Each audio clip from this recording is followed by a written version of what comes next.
महंगाई कम करने के हुकूमती दावों के बावजूद अशियाए ज़रूरिया की जो कीमतें हैं उनमें इजाफा देखने में आ रहा है। महंगाई के बारे में इदारा शुमारियात की हफ्तावार रिपोर्ट के मुताबिक पिछले एक हफ्ते में महंगाई में 0.71% इजाफा हुआ है और 26 अशियाए ज़रूरिया महंगी हुई हैं। टमाटर, चीनी की कीमतों में इजाफे के साथ फिर वो जो जिंदा ब्रॉयलर मुर्गी होती है वो 8 रुपये फ़ी किलो और अंडे 7 रुपये फ़ी दर्जन महंगे हो गए। उधर फिर अपोजिशन ने हुकूमत के ख़िलाफ़ तहरीक चलाने का और जनवरी में फैसला कुन लॉन्ग मार्च का ऐलान कर दिया है। अब अगर हुकूमत आवाम को मुतमईन न कर सकी तो आवाम फिर शायद अपोजिशन के साथ बाहर निकल आए। हुकूमत इसका सद्देबाब किस तरह करेगी, क्या हुकूमत आवाम को मुतमईन कर पाएगी, इस हवाले से हम बात करेंगे। हमारे साथ मौजूद हैं रहनुमा तहरीक इंसाफ शंदना गुलजार साहब। अस्सलाम वालेकुम। वालेकुम जी। महंगाई बढ़ रही है और टेंशन भी बढ़ रही है और लोग शादाना की टेंशन तो लगता है उसमें कोई इजाफा नहीं हो रहा। क्यों भाई, आपको महंगाई का असर नहीं होता? वैसा शुक्रिया, गुड मॉर्निंग। बिल्कुल मैं इसलिए हंस रही हूँ कि इंशाल्लाह ये कम होने लगी है। आपने जो फिगर्स कोटी, अगर मुझे इजाज़त दें मैं उसी की आपको कोटेशन दिखा दूँ। ये मंथली आपने बताया ना फिगर्स। तो पाकिस्तान में 2020 में सबसे ज़्यादा महंगाई थी जनवरी में 2020। ना कोविड आया था, कुछ भी नहीं था, ठीक है। सो आप तब कह सकते हैं कि जब वो चीनी और आटे का बहरान था उसने पाकिस्तान को हिला दिया। वो हम कहते हैं माफियाज ने किया, क्योंकि गवर्नमेंट तो ना बनाती है चीनी ना बेचती है चीनी, ये तो उनका काम है। माफिया को पकड़ती नहीं है बस। नहीं, कल आपने नहीं देखा जो समन्स में क्या हुआ है 20 और 21 हम इस पर आते हैं। बिल्कुल सबसे कम आपकी महंगाई थी, फूड इन्फ्लेशन की बात कर रही हूँ, अप्रैल 2020 की, लॉकडाउन के एक महीने बाद। अभी भी जो आपके पास अगस्त तक के फिगर्स होते हैं ना, क्योंकि सितंबर में अभी आए नहीं है सितंबर के फिगर्स, अभी भी आपकी जो जनवरी के फिगर्स थे उससे बहुत कम है। मेरे पास परसेंटेजेस भी हैं, फिगर्स भी हैं। तो मेरी आवाम की तरफ कौन सी महंगाई ट्रांसफर हो रही है? मैं आपको बताती हूँ। देखिए, इसमें जो आपकी प्रोडक्ट्स की महंगाई होती है वो यूजुअली होती है पेट्रोलियम की वजह से। पेट्रोलियम महंगा आ गया मुल्क में, डिस्ट्रीब्यूशन कॉस्ट बढ़ गया एक्सेट्रा। फूड में भी ये होता है कि डिस्ट्रीब्यूशन कॉस्ट, कराची से खाना बढ़ रहा है, पंजाब से आटा बढ़ रहा है, चीनी बढ़ रही है। लेकिन इसमें सबसे जो आजकल इंपॉर्टेंट चीज़ है आपका कोरोना है। ग्लोबली आप कहीं उठा के देखिए, खाने की कीमतें महंगी हो गई हैं, क्योंकि होर्डिंग यानी ज़ख़ीरा अंदोज़ी एक ग्लोबल फिनोमिनन बन गया। जिन मुल्कों में डंडा सख्त है, चीन देख लें, सिंगापुर देख लें, जिनको हम पुलिस स्टेट्स कहते हैं, 100% डेमोक्रेसीज हैं लेकिन नहीं भी हैं, वहाँ पे ये नहीं हो सकता, क्योंकि वहाँ पे हर चीज़ में हुकूमत का हाथ होता है। या तो पाकिस्तान, एक आम आदमी को इस बात से फ़र्क नहीं पड़ता कि डेमोक्रेसी है या डिक्टेटरशिप है या बादशाहत है। वो कहेगा भाई अगर मुझे खाना सस्ता मिल रहा है तो ठीक है, अच्छी बात है, फिर वो तो कहेगा जो है वो रहे। देखिए, आम आदमी को ये तो पता ना कि उसका रिस्क नहीं लगा। कंस्ट्रक्शन सेक्टर और एग्रीकल्चर सेक्टर हमने अप्रैल में ही खोल दिया था, अगर आपको याद है। किस लिए खोला था? क्योंकि पाकिस्तान के 65% ऑफ जीडीपी या 60% कुछ लोग कहते हैं जो आपका डेली आमदन होती है ना, वो सर्विसेज सेक्टर से जनरेट होती है, होटल से, शादियों से। अब हुआ क्या है, होटल्स खुले, हर चीज़ खुली है ना, पब्लिक स्कूल्स खुले, सडनली खाने की डिमांड बढ़ गई है। बिल्कुल, क्योंकि जो चीज़ें बंद थी, जब तक खाना सिर्फ घरों पे जा रहा था तो उसकी कीमतें कम थी। याद रखें, ये मार्केट फोर्सेस आप इससे कहें, आप इससे मोनोपोलिस्टिक फोर्सेस कहें, वो अपना प्रॉफिट देखती हैं, मुनाफा देखती हैं। वो भी तो मुनाफाखोरों के खिलाफ जो हो रहा है वो तो हो रहा है, लेकिन ये सिर्फ टेम्पररी फिनोमिनन है। गरीब आदमी को मैं ये जरूर कह सकती हूँ कि हम एडजस्टमेंट फेज में चले गए, दुनिया भी बंद है और ये एडजस्टमेंट फेज पाकिस्तान खुल गया कितने अरसे का? मैक्सिमम 2 हफ्ते, 4 हफ्ते, 6 हफ्ते। क्योंकि देखिए, शादियाँ खुल गई हैं, पब्लिक शादियाँ जो बंद थी, स्कूल्स खुल गए हैं, यूनिवर्सिटीज खुल गई हैं, ये आपके बहुत बड़े सोर्सेज हैं फूड कंजम्पशन के। तो क्योंकि खाने की डिमांड बढ़ गई और बीच में प्रोडक्शन कम हो गई थी, याद है टिड्डी दल भी बीच में आया था, उसने तबाही की थी। तो ये देखिए, ये कोई रॉकेट साइंस तो होती नहीं है। हुकूमत जब कहती है ना कि हमने कंट्रोल पाना महंगाई पे, वो क्या कह रहे हैं? वो कह रहे हैं कि जो ज़ख़ीरा अंदोज़ है, जिन्हें अगले साल प्रॉफिट मार्जिन बढ़ाने के लिए खाना बंद किया हुआ है, चीनी, आटा, जो भी है। इसके अलावा आपने देखा कि इस साल हमने मोबाइल यूनिट्स लॉन्च किए यूटिलिटी स्टोर्स के इस्लामाबाद में। ये पूरे पाकिस्तान में हो रहा है। यानी अगर आपके इलाके में यूटिलिटी स्टोर है भी नहीं, हम उधर उसको पहुंचाएंगे, क्योंकि स्टोर खोलना, बनाना, उसके करोड़ों रुपए के खर्चे होते हैं।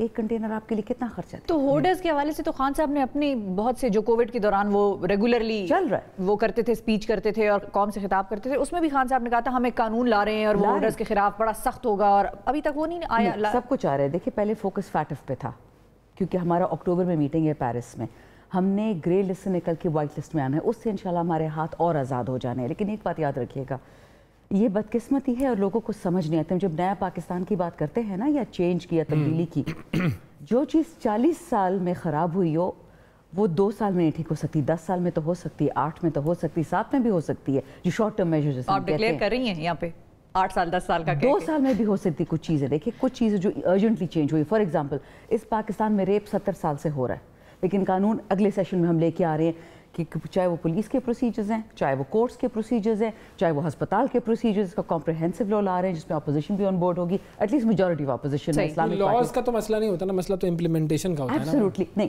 What I am telling you is the following, شفا نے بات کی نا چینج کی کہ آپ لمبا کر رہی ہیں. میں یہ کہہ رہی ہوں کہ کچھ چیزیں جو ایمرجنسی میں آتی ہیں ہم اس کی دیکھیے فیٹف بھی تو کتنے سالوں نے 2012 سے لیجسلیشن ہم ودن 2 years لیا ہے ڈسپائٹ کتنی تکالیف کے. تو آل ایم سینگ اس کے عوام کو ہم یہ نہیں کہہ سکتے آپ صبر کریں, لیکن میں آپ کو ریزنز بتا رہی ہوں کہ مہنگائی کیوں. لیکن اب کیا عوام وہ صبر والے ریزنز بائے کرنے کے لیے تیار ہے؟ کیونکہ جس طریقے سے اب اپوزیشن نے اے پی سی کر کے اور پھر سے ایک مومنٹم بلڈ کرنے کا ارادہ کیا ہے, تو اگر عوام سیٹسفائیڈ نہیں ہوئی تو عوام پھر ان کے ساتھ نکل سکتی ہے. کیونکہ 6 مہینے سے تو میاں صاحب بھی خاموش تھے, اب تو وہ بھی آ گئے ہیں سامنے بول رہے ہیں. تو دیکھیں 2-3 باتیں اس میں, کچھ لانگ ٹرم جسے ہم کہتے ہیں, کچھ میڈیم ٹرم, کچھ شارٹ ٹرم. لانگ ٹرم کی بات کریں تو کسی کو کچھ نہیں پتا کہ لانگ ٹرم میں زندہ کون ہے. کوئی کہتے ہیں long term we are all dead. Medium term کا یہ ہے کہ 2023 میں الیکشنز ہیں, جو اس حکومت میں یعنی ہم اگر فیل ہوتے ہیں تو ہم نہیں جیتیں گے. اس لیے شارٹ ٹرم میں کوئی نکلتا نہیں نکلتا, اس کا ہمیں خوف نہیں ہے. اس پرائم منسٹر کو تکلیف ہوتی ہے, ہی کیئرز اباؤٹ ہز پیپل. فرق صرف یہ ہے. ہاں اے پی سی ہوئی ہے, جیسے میں تو اے پی سی کہتی ہوں فہد حسین صاحب کا آرٹیکل پڑھنے کے بعد, کیونکہ وہ ملٹی پارٹی کانفرنس ہے. All party means all party, it's not all party. دوسری بات آپ نے کل نوٹس کیا کہ انہوں نے کوئی اگر مہنگائی کی بات کی ہو یا انہوں نے کوئی انہوں نے اپنے اس میں تو لکھا ہے اپنے مطالبات میں مہنگائی کا ایک پوائنٹ ہے. باتیں کم ہوئی ہیں, ویسے عوام کی بات کم ہوئی ہے. دیکھیں عوام کی بات وہاں نہیں ہوئی, وہاں فوج پاکستان کی بات ہوئی ہے, وہاں پہ جمہوریت کی بات ہوئی ہے. سسٹمز کے حوالے سے زیادہ بات ہوئی نا, وہ سسٹم جو مالدار کو امپیکٹ کرتا ہے, یہ یاد رکھے. باتیں ساری وہ ہوئی ہیں. ایک ان میں سے تھے جن کی باتیں ذرا سننے والی تھی, انہوں نے اپوزیشن کو ہی سنا دی, اور میں مولانا فضل الرحمان کی بات نہیں کری. انہوں نے یہ بات کہی کہ یہ یاد رکھیں جھکتے ہمیشہ آپ ہیں, اور وہ اس لیے ایئر بھی نہیں ہوئی وہ اسپیچ. وہ جو فضل الرحمان صاحب گلا کرے نا کہ میرے اسپیچ ایئر نہیں ہوئی, وہ ان سے غلطی ہوئی. جو پہلی اسپیچ انہوں نے ایئر کر دی تھی, اس بندے نے کیا بولا, وہ بھی ایم ایم اے کا تھا. اس نے کہا کہ جی ہسٹری ہیز شون کہ آپ ہمیشہ جھکتے ہیں, اور جب آپ جھک جاتے ہیں, جب آپ حکومت میں نہیں تو پھر آپ اوروں کو کہتے ہیں. ہپوکریسی یا منافقت جسے ہم کہتے ہیں. دیکھیں اے پی سی ایک ہو ہزاروں فرق نہیں پڑتا. آپ دیکھ لیں کیا نون لیگ سچی طریقے سے ایک پیج پہ ہے, کیا چاچا اور نیس اور بھتیجا اور بھانجا اور سارا وہ جو خاندان ہے ان کے مطابق تو وہ ہے. اللہ کرے ایسا ہی ہو, پاکستان کے لیے بہتر ہوگا, پچھلی ان کی حکومت نہ خراب ہوتی. پیپلز پارٹی کو دیکھ لے, کیا نیفی اور پھپھو ایک پیج پہ ہیں, کیا والد صاحب اور بیٹا ایک پیج پہ ہیں. والد صاحب نے بھی بیٹے کو کہا ہے کہ وہ جو کہہ رہا ہے وہ صحیح کہہ رہا ہے. ڈائنسٹیز میں یہ مسئلہ ہوتا ہے کہ آپ سچ اور جھوٹ میں فرق نہیں کر سکتے. لیکن ان کا مین مدعا تو یہ تھا کہ دھاندلی ہوئی, ہم آ جاتے, آپ لوگ نہ آتے. الیکٹورل ریفارمز آپ لوگ کیونکہ پاور میں ہیں, اب آپ لوگوں کی ذمہ داری کہ آپ لوگ الیکٹورل ریفارمز کرائیں, ایسے الیکشنز ہوں آپ آنے والے وقتوں میں کہ کوئی اور انگلی نہ اٹھا سکے سمیت آپ لوگوں کے. ایبسلیوٹلی, بٹ الیکٹورل ریفارم کی بات ہی نہیں ہے. آپ الیکٹرانک یوز کریں مشینز, ہاتھ والا اسٹیمپ نہ کریں. مسئلہ ختم. پاکستان کیوں نہیں کرا؟ جب 2018 میں جب پرائم منسٹر عمران خان نے انسسٹ کیا تھا, 2013 میں انسسٹ کیا تھا, کیوں نہیں استعمال کی وہ؟ ای سی پی کس کے انڈر تھا, ہمارے انڈر تھا کہ پی ایم ایل این کے انڈر تھا؟ اچھا, جب خان نے ڈیمانڈ کیا 2018 میں 2013 میں کہ اوورسیز پاکستانی اس کو ووٹ کا حق تو دے دے, پیسے آپ ان سے لیتے ریمیٹنسز میں, ووٹ کا حق تو دے دے. اچھا, تیسری بات, جو الیکشن جو کہہ رہے ہیں کہ دھاندلی کا الیکشن ہے, ہم سلیکٹڈ گورنمنٹ ہے, تو کیوں بیٹھے اسمبلی میں ریزائن کریں نا. بس یہی مدعے ہیں جو کہ عوام بھی سمجھنے سے قاصر ہیں. مدعے کی بات نہیں ہے, کامن سینس کی بات ہے. دیکھیے ویسے میں نے شو میں پہلے بھی کہا ہے کہ جو کہتا ہے یہ پارلیمنٹ جعلی ہے, حکومت جعلی ہے, جس طرح عمران خان کنٹینر پہ کھڑے رہے 4 مہینے اور ہم 10 سال اور کھڑے رہیں گے, ہم نے اگر ایک پوائنٹ پروف کرنا ہے تو ہم اس پہ کھڑے رہتے, یہ بھی کھڑے ہو جائیں, کہہ دیں کہ ہم نے نہیں کرنا. اب دیکھیں انہوں نے انڈیا تو دیا ہے کہ ہم کھڑے ہوں گے, کہاں تک پہنچتے ہیں. بہت شکریہ ادا کریں گے ہم چندانہ صاحبہ, آپ کا وقت دیا آپ نے.